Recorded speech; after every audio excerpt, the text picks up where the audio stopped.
Welcome back to All This Math. This is Professor Parker, and for this lesson, we're going to be solving a one-step equation. So let's take a look at what we have. Our instructions are to solve. Notice we're solving. We're not evaluating. We're not simplifying. We're not expanding. We're solving. And that's important to notice because a lot of times, whenever people are doing math, they automatically assume that the instructions are always to solve. But as I said, sometimes you won't be solving. For example, this is an equation. The reason that I know it's an equation is because it includes an equal sign, right? So we have an expression to the left and another expression to the right. 45, even though it's a term or a number by itself, is still considered an expression. Just like 5y is still considered an expression. So we have an expression is equal to another expression.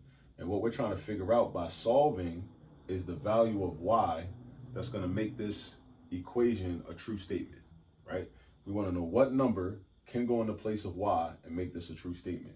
Now, even without using any like mathematical or algebraic protocols, we could probably just look at that and just figure out what y is, right? Like a fill in the blank problem. Like basically this problem is saying 5 times what equals 45, basically.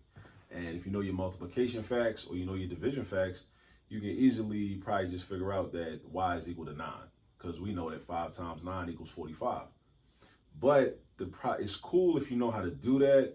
But the problem you run into is when the problems are not this simple, when they're not just one-step equations and they're not just set up like this. Like when the problems get much more complex and they have more variables and more terms and more, they might have parentheses, they might have exponents. You won't be able to just look at the problem and just guess basically. Well, not guess, but just easily figure out what the solution to the equation is. So let's go through the actual step. Right? The actual step-by-step process. So first you look at it, you say, okay, what is this equation? 5y is equal to 45. I'm trying to figure out what y is, meaning I'm trying to isolate y by itself on the left-hand side of the equation. I'm trying to isolate it. I'm trying to get it by itself. Right now it's not by itself because it is 5. So basically we have to get rid of the 5. That's what we need to do. But now we got to think about how am I going to do it? How do I get rid of the 5? Now, this is what you do. When you're solving equations and you're trying to get rid of things on a particular side of an equation, you have to do the opposite operation that thing you're trying to get rid of is currently involved in. So what does that mean in this case? This 5 is what we're trying to get rid of. So then I ask myself, what is this 5 doing? This 5 is being multiplied by y because 5y means 5 times y, right? Even though there's no x for multiplication, there's no dot for multiplication, and there's no parentheses, excuse me, for multiplication.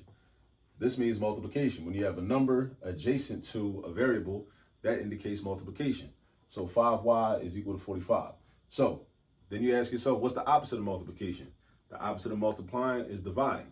So we're going to basically divide by 5, not by 5y.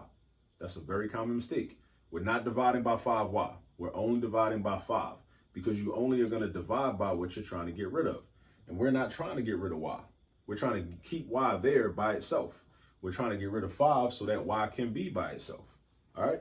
So we got 5y divided by 5 and on this side. Now, another thing you got to keep in mind is that because this is an equation, right? Whatever we do on one side, we must also do on the other side. That's how we maintain balance when we're solving equations. So if I do 5y divided by 5 on the left, I need to also divide by 5 on the right. So that's going to look like 45 divided by 5. So my 5 divided by 5 is going to serve its purpose and give me 1. 5 divided by 5 is 1, so that's 1y. 1y is the same thing as just plain y. And then on the right side, you got 45 divided by 5. 45 divided by 5 is just 9. So we got y equals 9.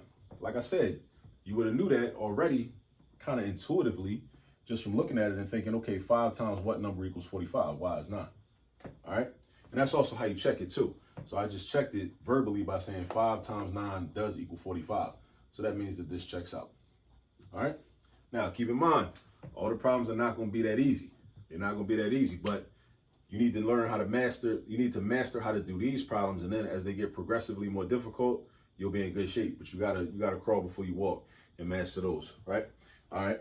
But at any rate, you still should go practice a bunch of these problems because that's how you really learn it, right? I showed you how to do it. Now go practice, and I'll catch up to you in the next video. Peace.